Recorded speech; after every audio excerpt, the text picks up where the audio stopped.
Smartish Pace. Thank you all so much for coming. And thank you to Ivy for having us. And thank you to the weather gods, because this is gorgeous. I'm really excited to introduce Alejandro Lucero.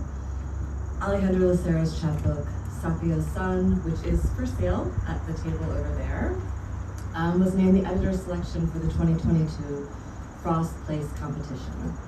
His work appears in Best New Poets, the Cincinnati Review, Gulf Coast, RHINO Poetry, and the Southern Review. He lives in Baltimore, where he is an MFA candidate in the Writing Stems at Johns Hopkins University, and he's also managing editor for the Hopkins Review. I had the pleasure of reading some of his poetry today in preparation for this event, and I was moved, and I just think you're in for a treat, and I'm really looking forward to hearing you read them aloud, so thanks so much.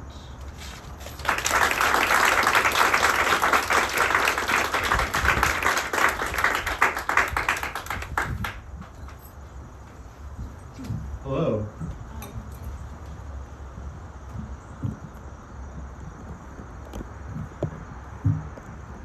That's pretty fun. Thank you all for coming. As Claire said, I'll be reading from my chapbook, Sapello Son. The poems are about childhood, place, and about moving forward. The first poem I'll read is dedicated to Carlos Martinez, who discovered and named the Sapello asteroid. When I search Sapello, you and your asteroid pop up above news of the latest wildfire. I recognize the gelled bristles and shadows of your widow's peak. Ignore the report of ash seeping into the water supply I no longer drink from. Carlos, the box cutter kid, you grew up between grocery aisles, stocking Little Debbie's at your dad's store.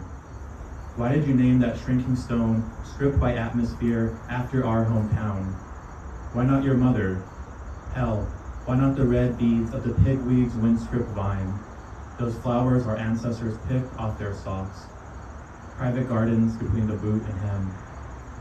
I named my torn-up sneakers Sapello shit-kickers. Give friends with one last chance the last name Sapello in my address book. Driving home blackout drunk is calling a Sapello taxi. Where we're from, they trick calabacitas with the brittle dirt with river water. Plant framed photos next to homemade graves. You chose to burn your eyes with calculus. Soothe them against the cool glass of research-grade telescopes.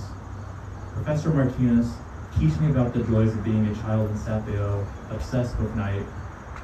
Did you butterfly a sleeping bag each weekend, waiting for shooting stars? Collect crickets and Coke cans for their company, their music? Professor, tell me you rattled them, your makeshift mariachi band, when you nodded off below that tapestry of stars. I picture you as a boy, gazing black holes into the galaxy, safe from the cries of starved coyotes. Someone's chained up mutts shouting back across the field. Tufts of Russian thistle we call tumbleweeds stuck in the small teeth of your barbed wire fence. I want to find that old article with a photo of my childhood home beneath the title, an iris of fire rising in the background. Would you have refused the evacuation orders, exercised your right to sit back and choke on the smoke of ponderosa pines? I never felt the warmth of a fireplace. My Sapello was blown pilot lights. My family too afraid to light a match in the winter drought. The wind turned our trailer into a frozen harmonica. When you first saw it move, Yellowtail stretched like a sentence. The name was ready on your tongue. Your little Sapello, burning across our cracked leather sky. Thank you. Portrait of my dad, the self-taught weatherman with hammer-blackened nails and grito. His spit-tipped finger calculates inches of pain. He screams at the sun when Sapello bone dries. He knows wind will whip our walls, and the sky will bruise to whirls of pink and orange. He reads us promises off a teleprompter. The forecast always comes late at night, above Chente's hailing cry.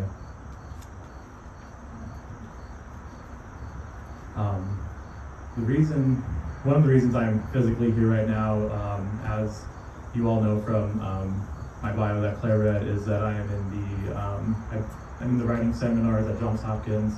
My partner Karen and I moved here last year, and I want to thank James Arthur in the back for all his help on this poem, who was my advisor at Hopkins. It's titled Pawn or Sell. Look at him now, duct-taped side mirror, drooping like a sad mutt's ear. His poor car panting in my parking lot. Him dragging along his boy, who puts fingerprints in the dust of every TV screen. This man I know from high school. Stitches unraveling from his sweat-stained cap.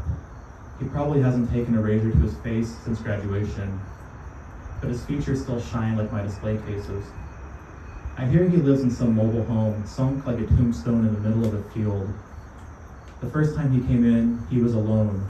Holding his guitar like a trophy, he thought I'd spit shine for the window shoppers. He didn't remember me.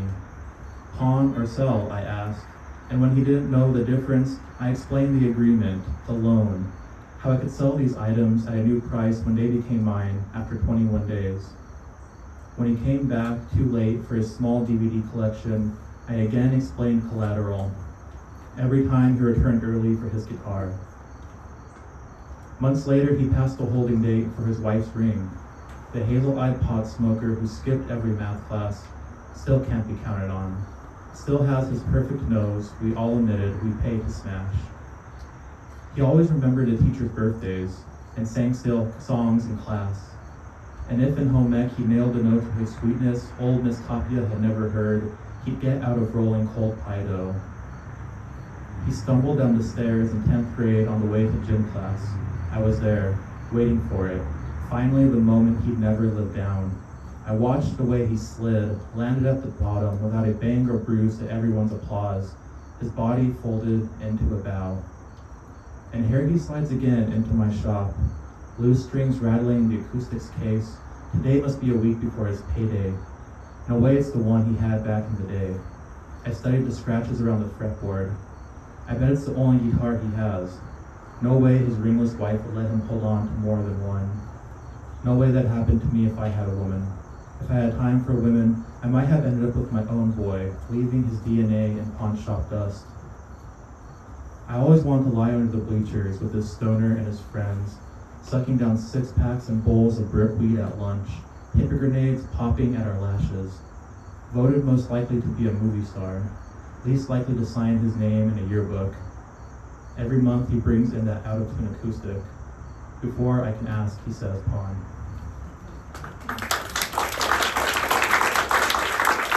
Thank you. Birthday cake with stars.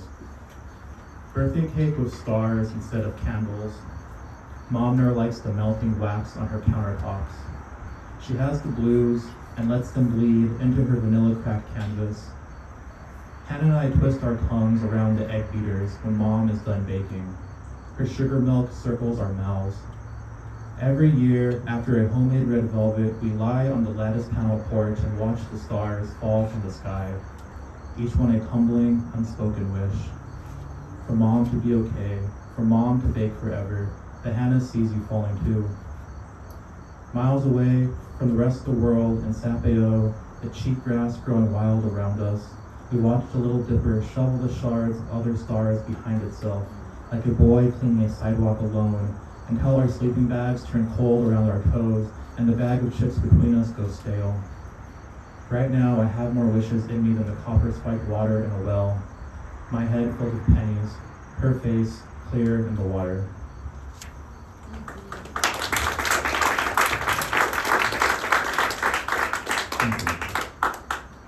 This is the first poem that was written for the collection. And it's after Matthew Olsman's poems from Constellation Routes. That's where I sort of gathered the inspiration. It's titled Letter to Alejandro Lucero from Highway 94 in Sapello, New Mexico. Here your grandma still shares her savory sopapillas with you, often offering me a bite too. She still sees you, her young pinto bean, through the screen of her favorite window, playing tag with those wild rabbits you could never touch. She worries you won't see or hear the cars speeding by. I want to tell her you're not here, that I let you leave us. But would she believe me, my concrete and gravel, all crocodile cracked from years of being rolled over? I wouldn't. Alejandro, this road, my road, has been silent, tranquil, still as adobe pots in a windless home. Does that bother you? You who grew up near my mile markers and rumble strips but left, moved faster than water over windshields, faster than the clouds, packing the rain we need. I remember bringing you home on a noisy school bus, yellow like the egg-washed sky we shared. Now I hear only bug-bitten leaves dangling on an outstretched branch. Your grandma still sits in the quilt-covered recliner next to her fireplace. I watch her. Someone should. I even watch the embers of pine wood she had to axe down alone flutter against the warm glass window like flies in a jar. She jokes about soil so dry it wouldn't recognize a water drop. About how she farmed snow peas till her shells wouldn't snap, without being trapped in the land of enchantment. She never hears, but I'm the only one who laughs. She probably thinks it's just the echo of another car passing through Sapello for the last time. Along my road, barn cats are snatched from a thinning alfalfa field at the owl's midnight cry. They hoot and hold the writhing felines close to their tongues, but the cats want to fly away. They don't mind being taken. No rainfall, no snow. These cats don't even have a puddle to lift. They are sick of eating gophers and mice, mixed with the leftover Spanish rice, sitting alone in the back of your grandmother's refrigerator. Just between us, I never cared for it either. Alejandro, if you're still reading, I want to tell you that every night, with the consistency of a heartbeat, your abuelita unclenches her fists, palms empty, brown fingers curled like cursive from years of rolling your tortillas flat before she used me to drive away.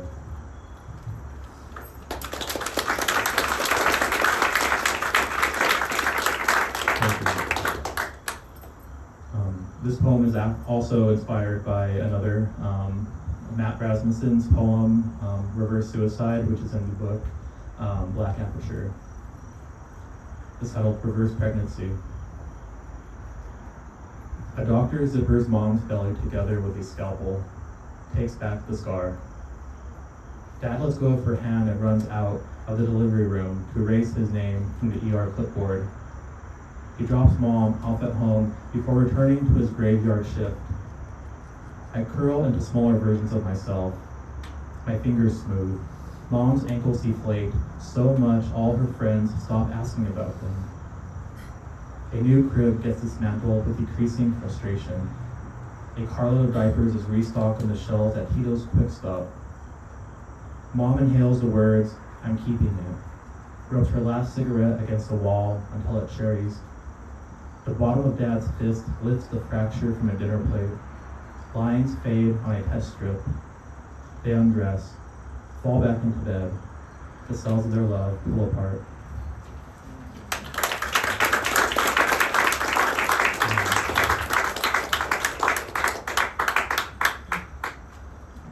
David, Stephen, Clare, and then the Ivy Bookshop for having me. Thank you all so much, and thank you all for being such a great crowd. And everyone who is reading with me at the open mic, and Peter, I can't wait to hear your work. I'm filled with gratitude right now. The last poem I'll read is Backroad Dream to a Home I Keep Forgetting. Sapello sky, open as a first breath, filled pink. Tomorrow's weather, mismatched fence posts, splintering into Ys, embalmed with winter. The wind moves in, summer skeletons, alfalfa turned tumbleweed, patches and pine branches, recite mariachi, music whistled, ancestors shuffling playing cards around a homemade graveyard. In the field behind the trailer, abandoned elk, bones and sheds from old hunts gather under the fallen needles. Fragoso ridge pines, dogs chained, a balding trailer hitch. They wallow, waxing holes into the thin vinyl of mobile home skirting. Barn cats, warning screams, refrigerator scraps, cold pintos, a wounded owl, top of a telephone pole, a crucifix, blood-dipped talons dried, calls electrified. dead cells crossing live wires. A fractured family glued together, a single wide white car parked in the blackout, forgotten ride home. I'm idling, still trying to sleep off a childhood before walking back inside.